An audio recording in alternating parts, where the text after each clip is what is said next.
Hello and welcome, one and all, to Theory of Anything podcast. We review. Hey. Hello. Today, on episode 66, we will be reviewing the Prince of Egypt film. But before that, I am here with my hosts, Dad/Andy. Hello. Hello, thank you. And also Ford. Hello, Ford. Hello there. How are you both doing today?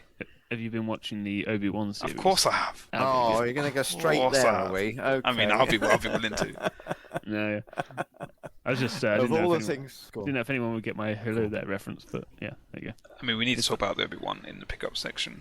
Yes. Even though it's not really a pickup from the previous episode, but It'll have to be the news section next episode. But I'm very excited to talk about it. Editing news feed. We don't do an editing news feed on a review episode, do we? Okay, well, tune in next time for the Obi-Wan conversation. There's so much that's happened since we were last here around the microphone that I just don't know where to start. Because we're slackers, so many basically. things. We are slackers. We need to get back to weekly episodes, don't we? Or at least every week and a half, anyway. I found it quite funny that in your in the last we review, you said something like, "If we were doing a film one, we probably would have got round to it sooner."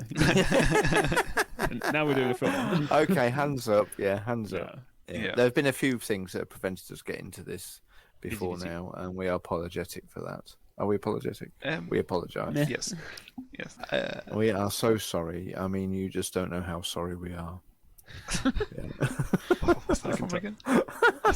That sounds genuine enough. Anyway, enough. Yeah, enough of that nonsense. Do we have any pickups? I think we do, don't we? Somebody wants to say something about The Magician's Nephew, which I mean, we, of course, reviewed in 64. I do distinctly remember Ford saying that he was going to go away and read the other books and tell us if they're similar to The Magician's Nephew.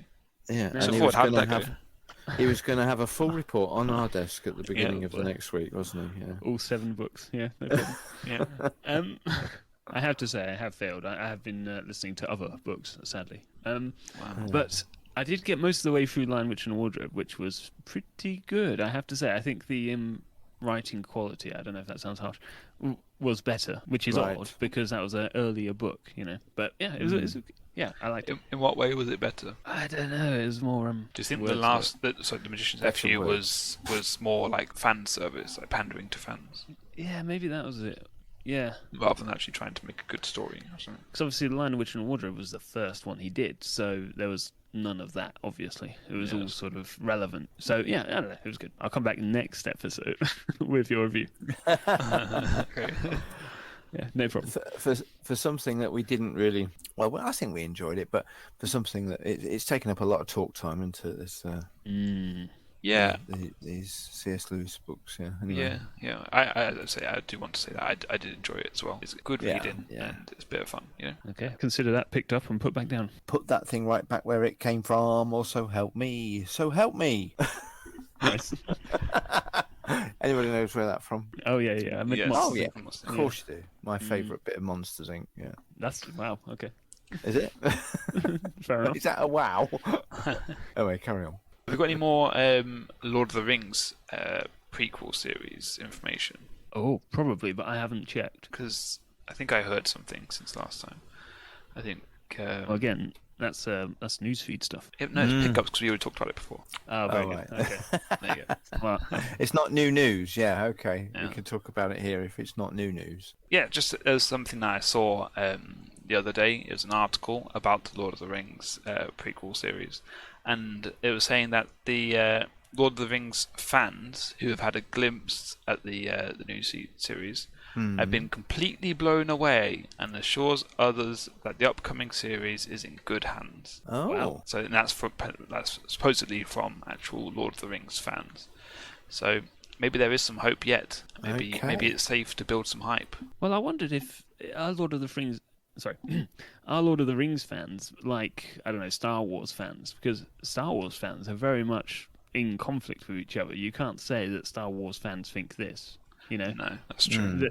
There is no one consensus on almost anything among the Star Wars fans. So I wondered if the Lord of the Rings fans were quite so easy to put in a box, you know? Well, most of the Lord of the Rings fans became fans because of the films. So they all know what to expect and they all like the same thing. whereas a lot of Star Wars fans are separated by which trilogy they grew up on. Yes, I right, think. yeah. Yeah. So that's why Dad likes the originals. That's why we like the prequels, and that's why no one Yeah. likes the sequels. Yeah. Yet. Oh dear. Good point. So yeah, maybe I don't know. Maybe they are split like that. But usually when I talk to Lord of the Rings fans, they kind of all want similar things in my experience anyway. But yeah, so let's hope that it'll be nice. Any other pickups, anyone? That sounds like it to me. Let's get straight into it then, shall we? And now it's time for film assignment chatting. So we went away and we decided that we were going to watch a film called Prince of Egypt. If anyone has not seen this before, then I highly recommend you go and see it, as it is a must watch. Wow. I believe. Are you letting all your cats out of the bag by saying I mean, that everyone straight knows away? it's objectively a good film, Yeah. surely. Mm. But we will go into more detail in a bit. But I shall give you a little lowdown in case you haven't seen it or heard the story at all. We follow a man/boy by the name of Moses. He is an orphan who gets adopted by the Pharaoh and his wife. So he lives a life as a prince of Egypt, and he realizes who he is and who his people are, and he realizes that he's actually been enslaving his people all this time along with his family. So then he rises up with the power of God, along with the direction and appointment of God, to free his people and escape Egypt in a big exodus. Is that right? I think you hit the nail on the head there. Yeah. Mm-hmm. Excellent. Yeah. I mean, I just wanted to just clarify. We are talking about the 1998 version, animated version of this film with this name, because there are a couple of other Yes. films of this name, one of which I see was from 2013. I don't know that film. Anyway, oh no, that was The Princess of Egypt, sorry. Oh. Yeah. So there are a couple of others, but nothing... Quite as popular. How are we going to go with this then? What do you want to say first? Who's going to kick the ball off? I just wanted to point out that there's so many big name actors in this. It's Yeah. crazy. Yeah. The cast on this is there's, I don't know, like 7. You've got Val yeah. Kilmer as the main character. Yeah. Yeah. Obviously he did Batman, and he plays God as well. Who, funnily enough, I've just finished watching this very afternoon in the original Top Gun film. Oh. Oh yeah, He plays Iceman, and he's in the new Top Gun as well. He plays He's the Iceman in baddie, both right? films. Kinda, yeah. He starts off as spoilers, yeah. Yeah, Val Kilmer is Iceman in the original Top Gun and in the new Top Gun as well. You got Ralph Fiennes. Fiennes, yeah. Oh yeah, I get that. Who obviously is M in James Bond and many Yeah. other things. Yeah. Ramesses You got- in this. And Ramesses in this. Sorry, yeah. We got Sandra Bullock who plays Miriam. Yeah. Yeah. I didn't realise that listening to it, yeah. Mm. Yeah. Yeah, you got Patrick Stewart who plays obviously the emperor, the older emperor. I did recognise his voice, yeah. You got Jeff Goldblum as Aaron. Also recognise his voice, yeah. Yeah, and a bunch of others that I don't. Helen Mirren, I don't know, probably. Michelle Probably Pfeiffer's famous. quite famous, isn't she? Yeah, Yeah. there you go. There's a lot. Danny Glover, Helen Mirren. Did you say Helen Mirren? Steve Martin. Wow. Wow. I didn't realise that. Hotep. It's one of the Yeah. sorcerers. Oh yes. I think they're all the big name contributors. Yeah, so it's a lot. That's pretty cool. Yeah. Pretty good cast. And they do a good job, I think. I just should we just get into it? Yeah, go for it. Yeah, okay. No, I just like the idea that the obviously in the original, the Bible, The original Bible, yeah. Moses. Well, the story doesn't really focus on the fact that Moses was brought up as Pharaoh's son or anything like that. you No. know? And No. this really leans into it, you Yeah. know, saying that Ramesses is Moses' brother, and a lot of the story hinges on that dynamic. Yeah. And I found that really quite interesting and cool. Indeed, because that's not evident from reading the Bible, is it? No. But it and does I make sense. It's not. Yeah, I think that's where probably what I want to say about this was really the comparison between what we're seeing on the screen of this really well animated story compared to what we would read from the Bible, the written word, is not very alike. But Oh. I don't necessarily see that as a bad thing. From what I can make out, anyway, what we see in the film is really takes us only up to the first 14 or chapter 14 of the book of Exodus. Yeah. Because the film ends with the parting of the Red Sea and then them entering into the Promised Land, doesn't it? Yeah. Which, when I did look back, that is from the first 14 chapters of that book. But there's a lot in the dramatized animated version that is presumed, or well, actually, I'll read you what it says at the very beginning of the film to demonstrate this point, if you don't mind. Yep. On screen, text that says these words: "The motion picture you are about to see is an adaptation of the Exodus story. While artistic and historic license has been taken, we believe that this film is true to the essence, values, and integrity of a story that is a cornerstone of faith for millions of people worldwide. Biblical story of Moses can be found in the book of Exodus," which is what I was just saying. So I think there's that to be said for it. It is very true to the essence, the values, and the integrity of the story that it's portraying. Yeah. Can I just say that it's funny that after that little caption, it then goes on to a little sing-song. Yes, yeah. And it's like, yeah, this is as true to real life as we can probably get. And then we're having a little, it's funny. Yeah, a chariot ride, and Yeah, I mean, the is beginning fun. is quite dramatically upsetting, really, until we get to the chariot ride, when it becomes a lot more light-hearted, because the kind of display of arduous work and and swirling clouds and all this stuff that's quite. Anyway, I'll come back to some of that later, but carry on. Yeah, whoever quite. wants to speak next. Well, I was going to actually add on that point you were just making. This film really, it was sort of marketed for kids. I don't see it. It is a PG, but if you compare it to other PGs, I just don't think it is for kids, really. No. I don't think you've it's very graphic, but Well, the themes and the the tones. themes, can be quite dark. Yeah, Yes, Yeah, because definitely. you got that dream sequence where the babies are all dying. You've got Yeah. slaves throughout being whipped and whatnot. Yeah. And you've got you push that guy. You've got a guy being killed. Eldest children being taken in the night. Yeah. Mm. Yeah. Oh, that's yeah. quite- When the I mean, for spirit me, of death comes. I wanted to come. Yeah, the spirit of death coming to take away the firstborn. Mm. For me, that was such a powerful and well done sequence. I thought. yeah. Yeah. I did want to talk about that, but Yeah, carry but on it's, with your it's point. very yeah. hard and brutal, isn't it? Some of the stuff. Mm, So yeah, I don't really know what they were thinking by marketing it for kids, but there you go. yeah, Mm. but a lot of children's films are quite brutal, aren't they? And it did occur to me when I was watching it that actually this isn't the first time hard subjects are tackled Mm. by in children's films. But then some of the humour is quite adult as well. Mm. I mean, it usually is in kids' films because No, I suppose you're. Yeah. they try and throw these little hints in there that kids won't really understand, but Yeah. it kind of entertains the adults, or Multi-layered parents. comedy. Yeah. Where it just seems silly for the kids, but Mm-hmm. Yeah.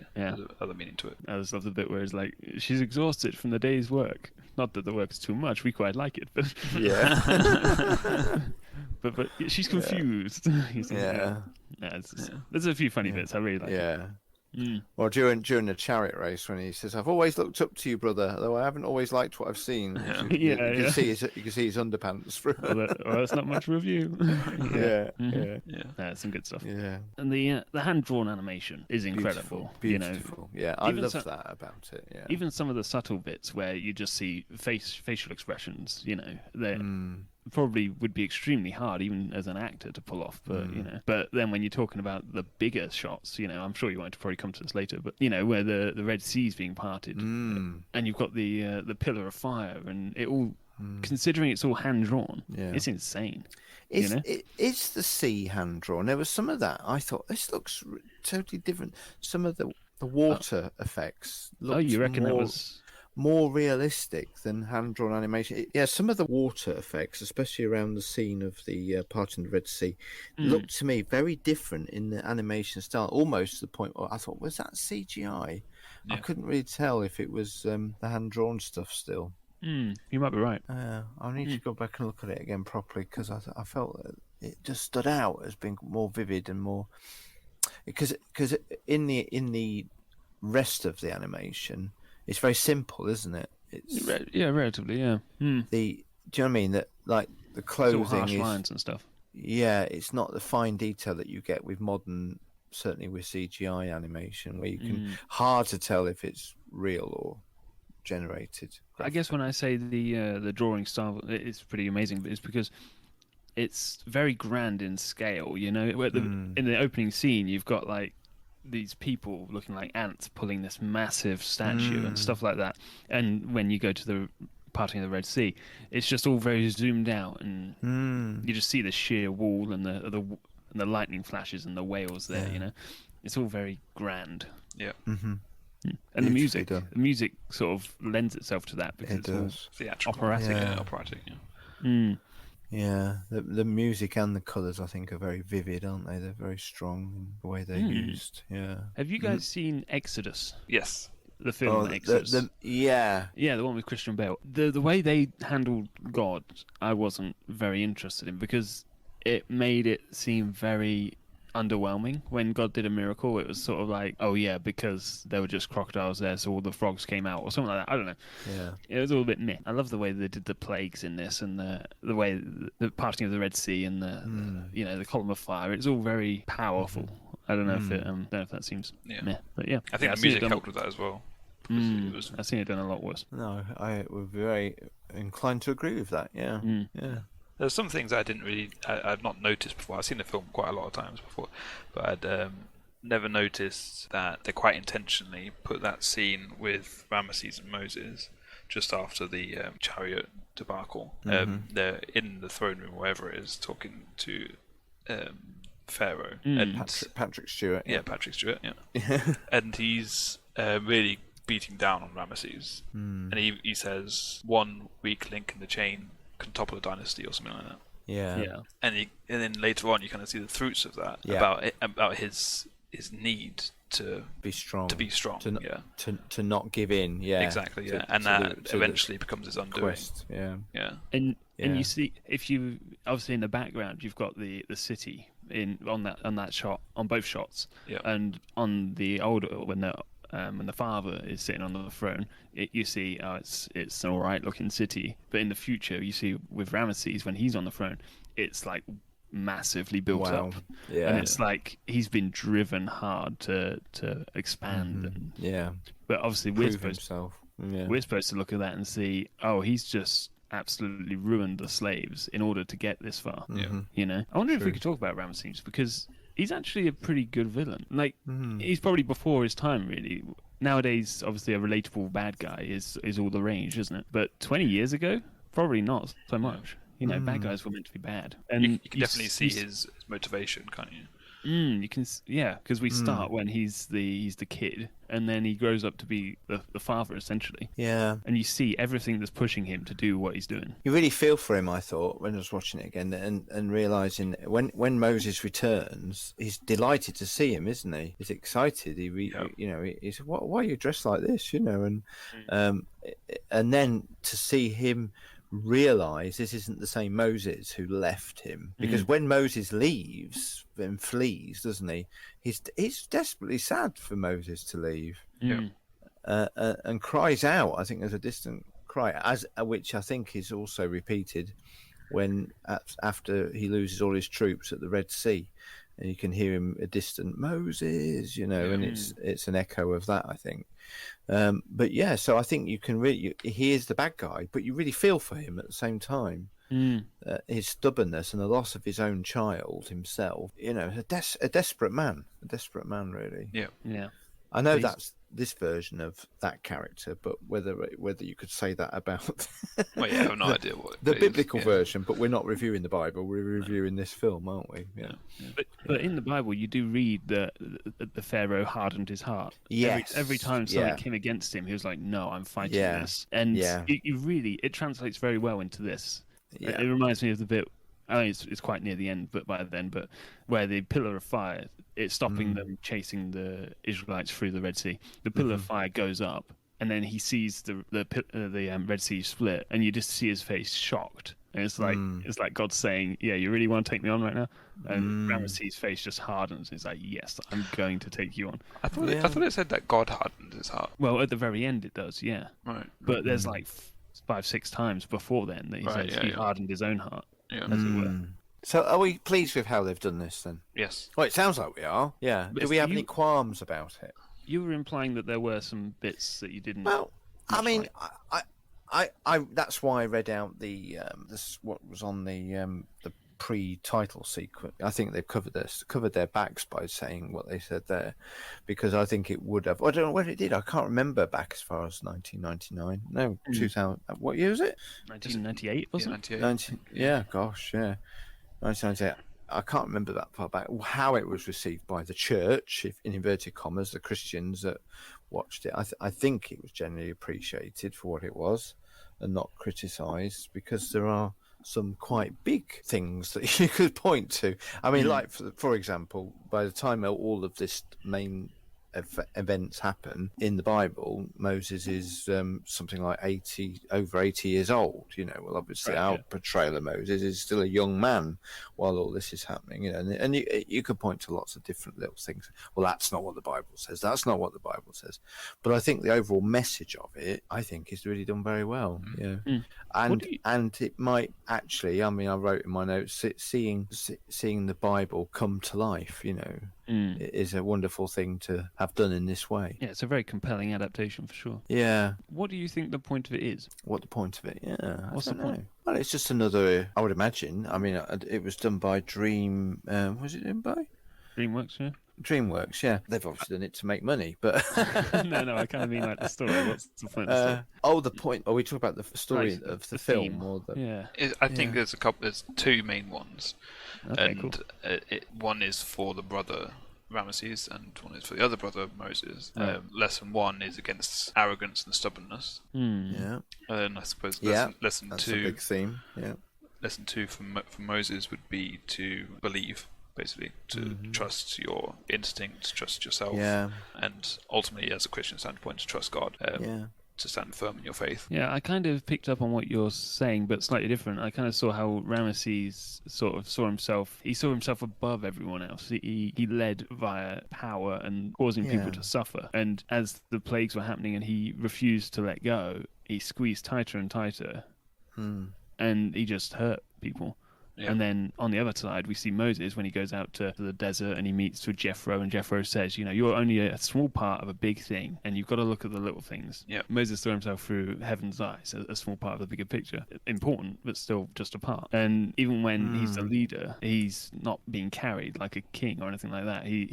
There's this one shot, isn't there, where he's got his stick over his shoulders and he's carrying two little children. Yeah. And he's helping people get up after they stumble and that kind of thing. Exactly, yeah. He's carrying them as a different kind of leader, Well, he's a part of the people rather than being above them. Yeah, because obviously, because he left Egypt and threw everything away that he thought he had and thought he knew.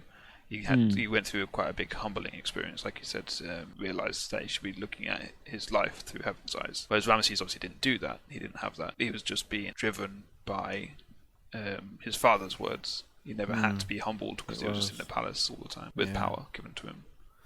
There's that well-known quote, often quoted: "Power corrupts. Absolute power corrupts absolutely." And I think it could definitely be seen to be demonstrating exactly that. I think in this film, and in the biblical story as well. I like to think we can all agree that Moses married Zipporah way too early in the film. What's going on there? Yeah, it wasn't long after he moved in. Yeah. He did love her very quick, didn't he? Yeah. I mean, he just held her captive like a few scenes ago, and then all of a sudden they're getting married. It's like, what? Yeah. You're not going to have some PTSD from being a And I was wondering, I mean, this is more in the lines of why on earth would you do that? The desperation for a mother to put a child in a basket in the water and let it go. And this film does give some very dramatic sequence at that point, at the very beginning. Yeah. But surely you'd find somewhere a bit safer to hide your child than throw it in the river. I love the way she prays. Well, she's singing, but she kind of prays, "God look after this child, make his ride comfy and smooth." And then all of a sudden, he's being rocked about by hippos, nearly eaten by whales or crocodiles or something. Anyway, I know that makes it sound like I'm dissing the Bible, because that is what happened in the Bible. But it's just it's an odd course of action, isn't it? That you could query. Anyway. What do we think about the songs? Do you mind me asking that question? We talked a lot about the visuals and the colours and some of the music, but some of the songs are so memorable, aren't they? I mean, before we hit the record button to record this conversation, one of you, I forget who, was singing along to or humming along to one of the tunes, weren't you? Yeah, that was me. Yeah. No, there are a lot of quotable, if you can say that, about quotable songs in this. Yeah, sing-alongs. Yeah. Hans Zimmer did a lot of them, didn't he? Oh, did you really? Yeah. Wow. Yeah. That's done a lot of famous Star stuff. Wars man, isn't he? Hans Zimmer. Yeah, I think so. Hans Zimmer did the Star Wars music. Yeah. Mr. Star Wars man. Yeah. So, how many big name actors out of 10 do you give this? All 10? No, there's about 10 of them, aren't there? There are about. Gosh, it's hard. I was obviously, before coming to this point in podcast, I've been thinking about what am I going to score it. I might be asking too much of it to be more true to the original text, I guess, because then you lose some of the dramatic elements, and it's too big a story to play out in an hour and a half film. I mean, it's 14 chapters of Exodus here, you know. Yeah, I love the way they cut it just before it goes wrong again. Yeah, yeah. Good place to stop right there. Well, why didn't they ever do the sequel? Yeah. Oh, yeah, okay. It's up there, isn't it, in terms of rating, I guess, if we've got to give it a number. I'd probably somewhere around about the eight number. Okay, that's pretty good. Personally, I give it a 9 and a half. I would go 10, but it's not like perfection. But it is nearly, you know. Wow. I don't know how they could improve it. Yeah. Maybe some of the jokes don't land very well. I did say it had Okay. good humour, but it's about half and half. I think half the Yeah. jokes don't land. But yeah, apart from that, I think it's great. Yeah. I don't really have an issue with comparing it against the story told in the Bible. I like to separate films and book adaptations. Yeah. It does make me wonder if the people who made this were Christian or whether they were just sort of trying to hedge so that they didn't upset people, maybe. Yeah. Maybe. I don't think anything was done distastefully, and so for that, I don't really consider that aspect of it, I suppose, in terms of rating and out and judging how good of a film it is. So you're not upset. Sorry. Sorry, I can't. Like Ford said, I can't really think of an obvious way that I would make it that much better. So I was thinking 9.2. It's a very, very good film. What was that, 9.2? Yeah. Wow, okay. I think my only slight reservation, that's why I'm not only going with the 8, is this idea, over-dramatised version of the text, or is it a watered-down version of the text? And I can't quite put my finger on it, you know. Am I uncomfortable? I'm glad it exists. I want it to, it's got a very good reason for being. You asked that question earlier, and that even if it brings a epic biblical story to a new audience, then that's it for me. It's greatest value. But I just wonder if we're missing something. I think if you only knew this story through this film and then went to the Bible and read it for yourself, I think you'd be glad you did, because it would flesh it out more, I think, and which an hour and a half film, like I said, can't do. But there'll be, oh well, hang on a minute, there's no reference in the Bible about the relationship between the brothers and all that, you know. So you'd be thinking, well, where's that gone, you know? And rightly so, it's a dramatic construct, you know, to make the story more sellable, isn't it? But I think the biblical story is more kind of about the people, you know. It's God's people and the struggle of the people. Absolutely. In the film, I it's was very going to much mention that. Yeah. In the film, it's very much a personal struggle between these two brothers. It's easier to sell a personal struggle. So yeah, no, granted that. Yeah. Yeah. I'd written also the community struggle was central, I think, to the story, but in the animation, it doesn't come over as it does as much as it does in the film. Sorry, in the biblical text. Of course, they also cut out the bit where God tries to kill Moses because he didn't circumcise his son. Yeah. Which is sad. I wanted to see that bit. Oh dear. No, I didn't expand on my thoughts on the scene of for me, the most moving scene is when the spirit of death, however you want to describe it, comes upon with that scene and the loss of the eldest, all the firstborns. Yeah, really, really well done. I thought, yeah. Oh, it's hard to sort of say it's beautifully done, but it's powerfully done. You know. Yeah, it's quite upsetting, isn't it? I mean, it is. hard. Yeah. I don't want to go too far down this road because I don't believe it, but it feels kind of like, why is God doing this? Isn't that cruel? Isn't that sort of unjust? Well, we could go into a theological discussion about that now, but I don't think that's probably the right place for it. But maybe, there's a lot that you could say about that. But it's very uncomfortable because of that, you know. Yeah. Is that a good place to stop? Happy. Yeah, let's end on a low, shall we? Oh dear. I think we all enjoyed it, and we had a great time watching it, trying to pick it apart, and so thank you both for that. Let's set your next assignment and say, hasta la vista, baby. Up next, we have all decided and are in complete agreement that we would want to review music from James Bond. Nice. So if you would like to listen along, then on Amazon Music there's a playlist called Music from James Bond. If you haven't got Amazon Music, then it'll be quite easy to find all the different songs, but there's basically 31 songs that we're going to listen through. Oh dear. I think it's majority of the the intro music to each film or something like that. So we'll do that on the next we review. Wow. Can't wait. Please feel free to write in. You can see underneath the description different ways of doing that, and tell us what you thought of both Prince of Egypt, James Bond, if you've heard of him, or whatever you want. Any suggestions or anything? Yeah. Anything else? No, I'm just wondering whether it's possible to share a link to this playlist in the description. We'll have to try that and see. I think you can, but I think you'll still have to have a you will have to have Music Amazon subscription. Music, So just easier to find. Because when you type in James Bond into Amazon Music, you've got a massive choice there. So we don't want people necessarily going to the wrong one. Yep.